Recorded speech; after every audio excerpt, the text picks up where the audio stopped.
Matt Reeves, the Batman spin-offs, The Penguin, and Arkham Asylum are a go at HBO Max. Well, let's take a look. So here we are at comicbook.com, talking about comic book TV shows. So yeah, there were supposed to be these spin-offs. There was going to be a Gotham show. They scrapped that one some time ago and replaced it with this Arkham Asylum idea. And the Penguin was always seemed to be the main one that they were going forward with Colin Farrell continuing the character as this crime boss in Gotham. And I kind of wondered if they would do it to where it tells his early years and then also his consolidating his power now that he's kind of the last man standing at the end of the Batman 2, and perhaps that's what they would follow through on that. As for Arkham, well, who knows, but we do know two residents are the Joker and the Riddler, so maybe they would flesh out the stories of these villains.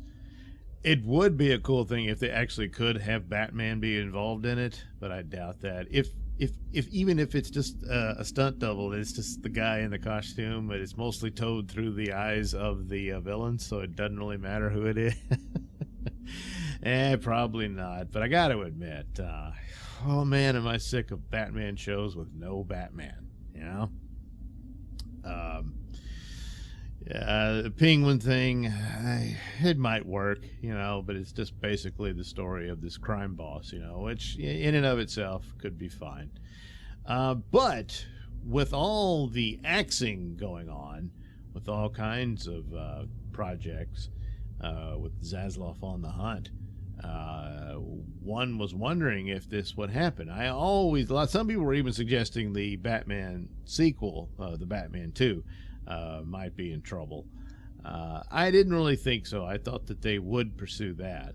I just thought the spinoffs are the ones that might be in trouble because through his statements, it seemed his main interest was in theatrical release, and for a DC property that he would look to the movie theaters for those.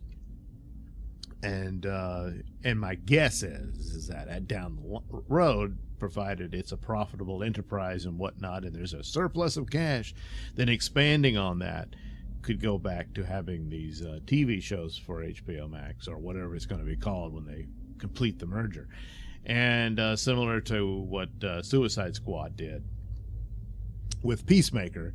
And Peacemaker was a success, so it's getting a second season. So once again, they're in between. Cancel everything, we're starting over, we'll work on the movies, and then we'll go from there, see where that lands. But not quite. We're gonna keep this going. I wanted a solidified shared universe. Joker made $1 billion. All right, we'll keep going with that. The Batman, it wasn't $1 billion movie, but it did pretty good. So, all right, we'll keep with that one. Even though you want the shared universe deal, I guess Ben Affleck is back as Batman. That goes back and forth even now, even though he's definitely in The Flash, knew that he's in Aquaman and stuff like that. And where does this go? Or do they switch things around yet again? And I always wondered if Zaslav would force this, where the Robert Pattinson Batman becomes the DCEU Batman, and Reeves will just have to deal with that. I don't know that. That's just my own guessing. There's really nothing to say that that's the case, other than Zaslav's admission that he wants this shared universe aspect to compete with what Marvel achieved and that sort of thing. So they lost they didn't lose it completely, but the Caped Crusader cartoon, so it's going to have to shop for a new home, because that's kind of one of the ones that got the boot, although it has a chance to survive elsewhere, unlike other shows that are just gone. They listed here Batgirl, Wonder Twins, Strange Adventures, and that sort of thing. But for whatever reason, they still have a fairly decent relationship with Reeves. They signed him up for the first look deal, and he wants these shows, so I guess they'll continue on with that. And ostensibly, that's where that goes. Now they list here that the Green Lantern show is still a go. Well, it hasn't been officially axed, but I don't know, and I'm beginning to wonder if they're going to rework that and to produce a Green Lantern movie or something like that. I mean, this thing's been in limbo for a while now, and it sounds excruciatingly expensive, and that's one of the things.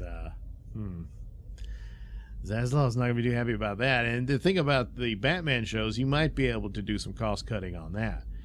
You know, a lot of shadows, pouring rain.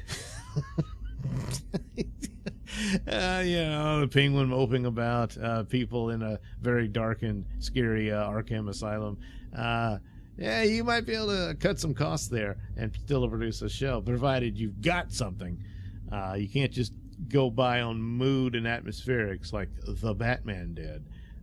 You can only go so far with that. And there's no Batman in this show, so that's going to be tough if you don't actually have a story. You know, the better idea, I would have thought, they could each tell their story of how they got caught by Batman and that sort of thing. That might have been interesting, but then you got to have Batman in it. So I don't know. So anyway, that's the deal.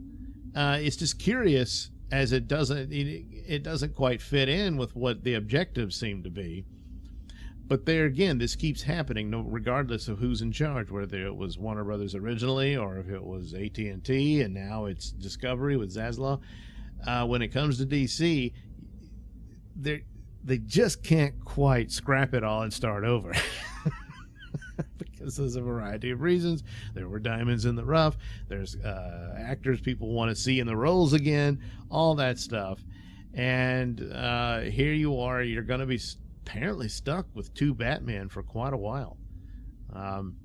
So, I don't know. This other stuff about the Dune spinoff series, hadn't heard much about that lately. And I'm kind of wondering, that sounds expensive. I mean, Dune looked pretty expensive. So, wondering if it'll survive. The sequel you'll get, but a TV series, I don't know. I didn't even know there was an It prequel series. Apparently, that's still, they want that. So, sometimes I wonder if they're just going ahead until they hear otherwise, and the call could come at any minute. No, scrap it. You're done. Pack your stuff. Look, I'm going through a lot of stuff. It took a while to get to you.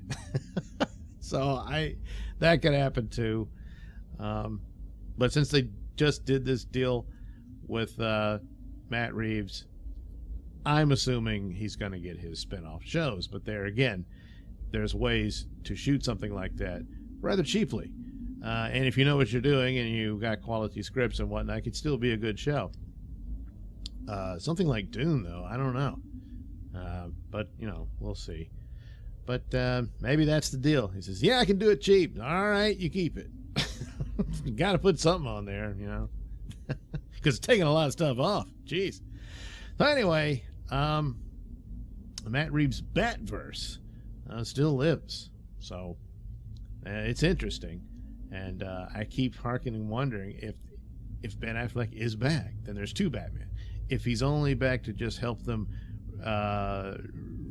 rearrange their deck chairs as they reset their DCEU thing going forward, and they put Robert Pattinson as their new Batman, which would greatly change a lot about the direction that Reeves introduced there.